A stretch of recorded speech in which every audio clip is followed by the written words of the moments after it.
कांग्रेस के साबिक सरबराह राहुल गांधी का आज से 2 रोज़ा तेलंगाना का दौरा शुरू हो चुका है। जुमे की दोपहर वो दिल्ली से तकरीबन 5 बजे शमशाबाद इंटरनेशनल एयरपोर्ट पहुंचे, जहां टीपीसीसी चीफ रेवंत रेड्डी और सीएलपी लीडर मल्लू भट्टी विक्रमार्का समेत दीगर सीनियर कायदीन ने उनका शानदार इस्तकबाल किया।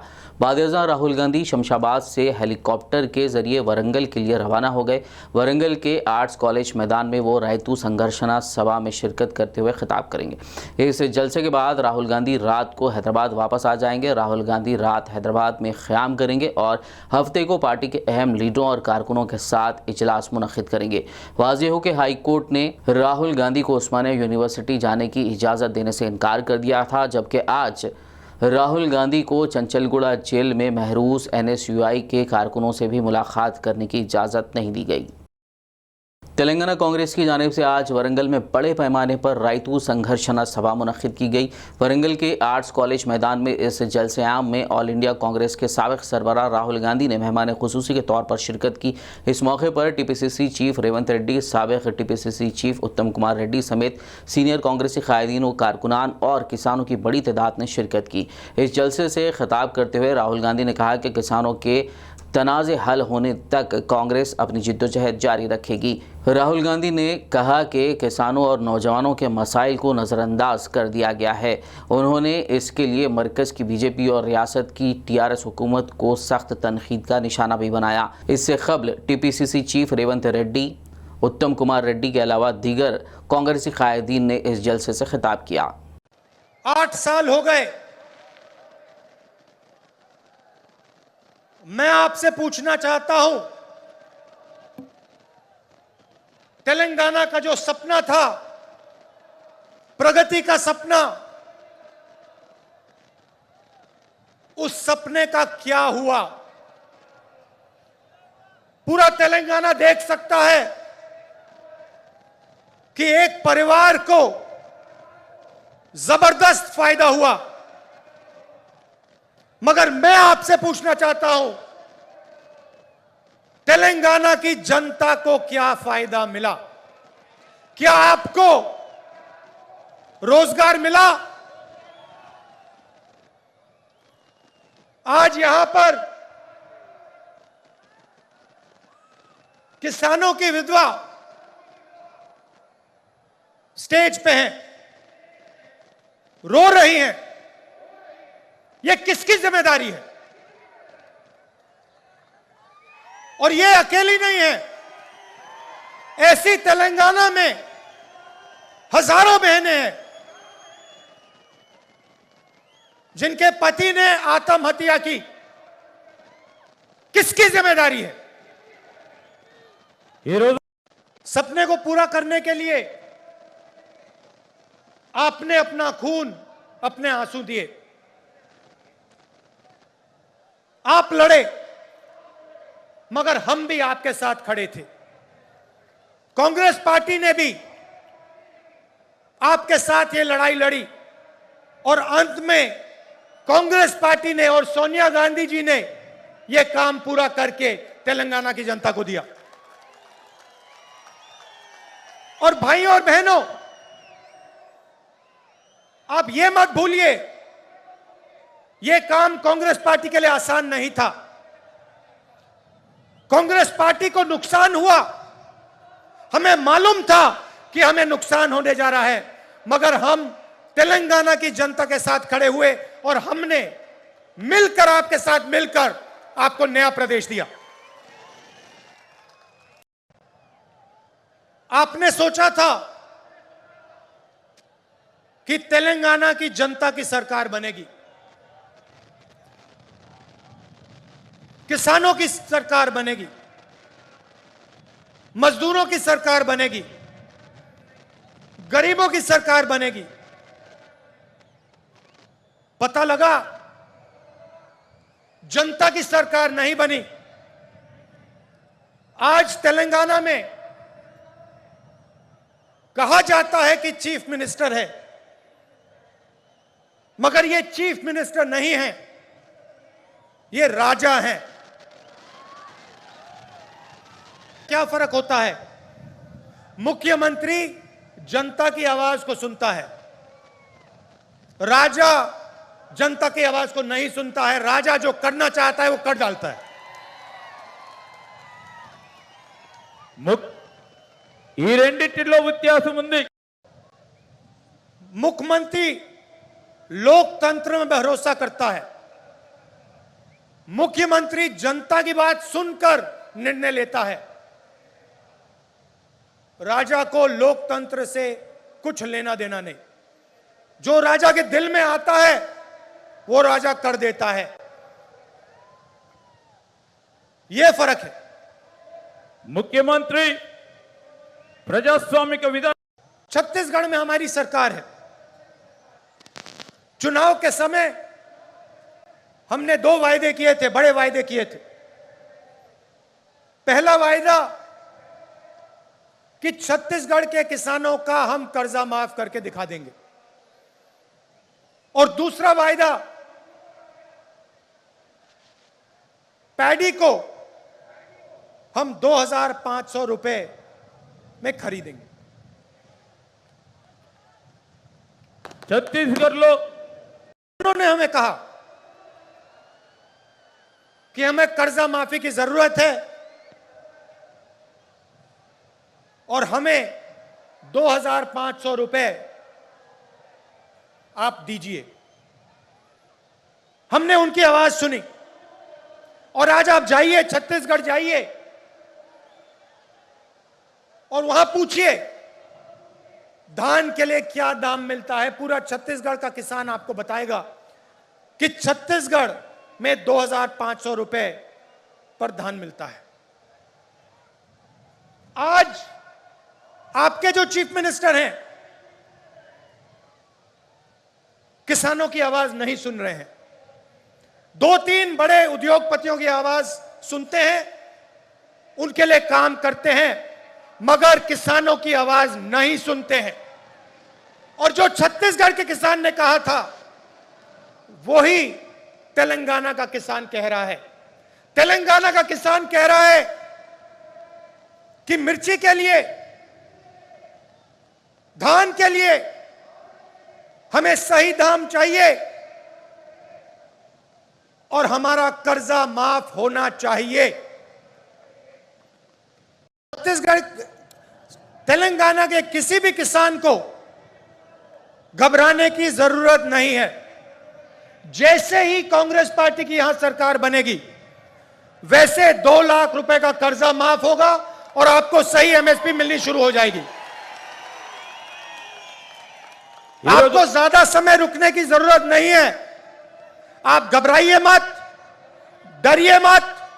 यह काम कुछ ही महीने में कांग्रेस पार्टी करके आपको दे देगी। तेलंगाना खोखले शब्द नहीं है, यह तेलंगाना के सपने को पूरे करने का पहला कदम है।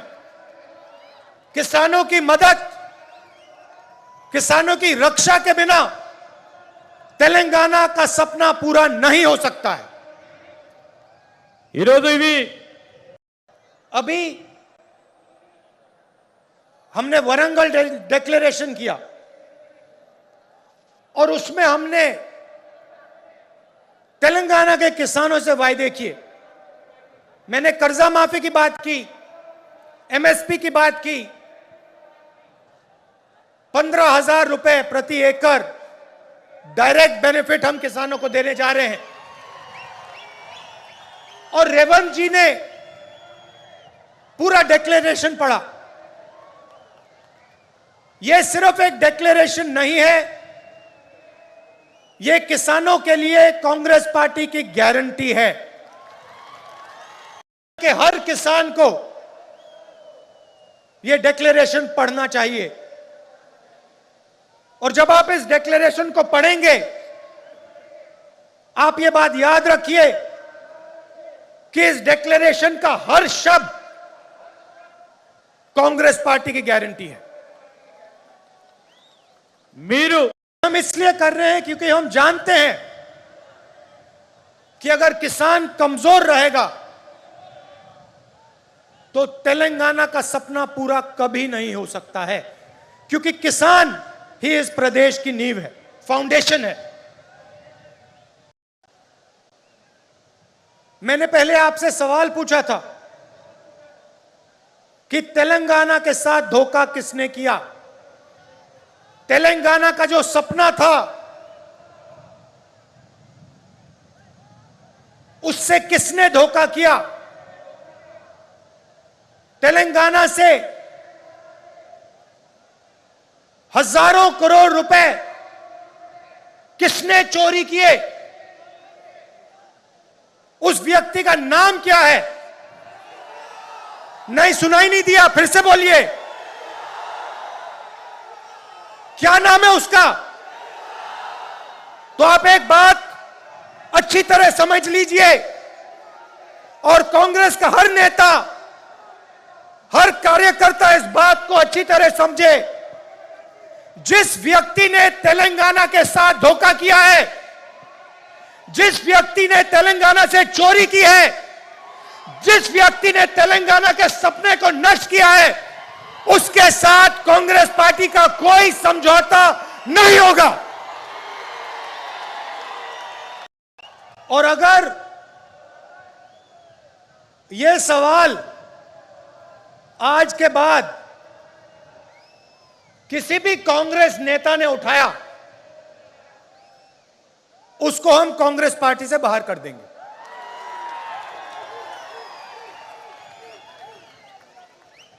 ఇప్పటి నుంచి वो कोई भी हो, कितना भी बड़ा हो, उसको हम पार्टी से बाहर कर देंगे। వారి किसी भी कांग्रेस पार्टी के नेता को टीआरएस से समझौता करना है तो या वो टीआरएस में चला जाए या फिर बीजेपी में चला जाए। उस व्यक्ति की कोई जरूरत नहीं है। మాకు ఆ వ్యక్తి అవసరం లేదు। हम यहां हमारी विचारधारा की लड़ाई है। हम राजा से समझौता नहीं करेंगे।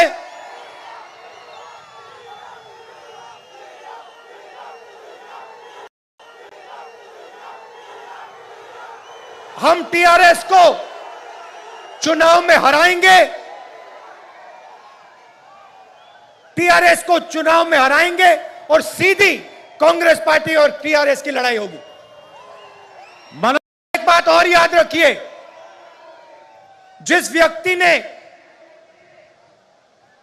तेलंगाना के सपने को नष्ट किया और तेलंगाना के किसानों से, मजदूरों से, युवाओं से लाखों करोड़ रुपए चोरी किए, उसको हम माफ नहीं करने वाले हैं। और चुनाव के समय जब टिकट का सवाल उठेगा, और यह सब नेताओं को अच्छी तरह बात सुननी चाहिए, जब चुनाव के समय टिकट की बात उठेगी तो जिस व्यक्ति ने जनता की लड़ाई लड़ी होगी उसी को मेरिट बेसिस पे टिकट मिलेगा। चाहे आप कितने भी बड़े हो, आप कोई भी हो, अगर आप किसानों के साथ नहीं खड़े थे, अगर आप गरीबों के साथ नहीं खड़े थे, तो आपको कांग्रेस पार्टी का टिकट नहीं मिलने वाला है। सोनिया जी ने जब तेलंगाना आपको दिया, उसके पीछे एक सपना था। तेलंगाना की जो आवाज थी उसको सुनकर सोनिया जी ने आपको प्रदेश दिया था। और प्रदेश इसलिए दिया था क्योंकि वो चाहती थी कि जो आपका तेलंगाना का सपना था वो पूरा हो। वो सपना आपका है, सोनिया जी का है, मगर मेरा भी है। और उस सपने को मैं आपके साथ पूरा करना चाहता हूं। तो जहां भी मेरी जरूरत होगी जहां भी आप मुझे बुलाना चाहते हो, जहां भी मैं तेलंगाना की मदद कर सकता हूं, मैं करने को तैयार हूं। मी लड़ाई नहीं है, यह सिर्फ तेलंगाना के किसानों की, युवाओं की लड़ाई नहीं है, यह कांग्रेस पार्टी की लड़ाई है और यह मेरी लड़ाई है। कि जो भी व्यक्ति कहता है कि टीआरएस के साथ समझौता होना चाहता है, उसे या बीजेपी में या टीआरएस में चला जाना चाहिए, क्योंकि समझौता अगर है तो बीजेपी और टीआरएस का समझौता है। आप याद रखिए, जब नरेंद्र मोदी जी ने 3 काले कानून पार्लियामेंट में पास किए थे, तो टीआरएस के नेता क्या कह रहे थे?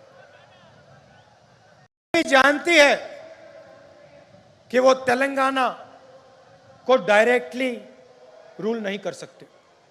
वो जानते हैं कि तेलंगाना में उन्हें रिमोट कंट्रोल की जरूरत है। और सबूत यह है कि तेलंगाना के चीफ मिनिस्टर जितना भी पैसा चोरी करना चाहते हैं कर सकते हैं, और बीजेपी की सरकार ना उन पे ईडी लगाती है ना सीबीआई लगाती है।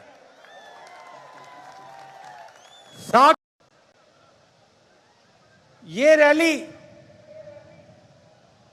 किसानों के लिए थी, किसानों को भरोसा देने के लिए थी, वरंगल डिक्लेरेशन के लिए थी। हम चाहते थे कि तेलंगाना के किसानों को मालूम हो कि कांग्रेस पार्टी एक साथ उनके साथ खड़ी है और उनकी पूरी मदद करने जा रही है।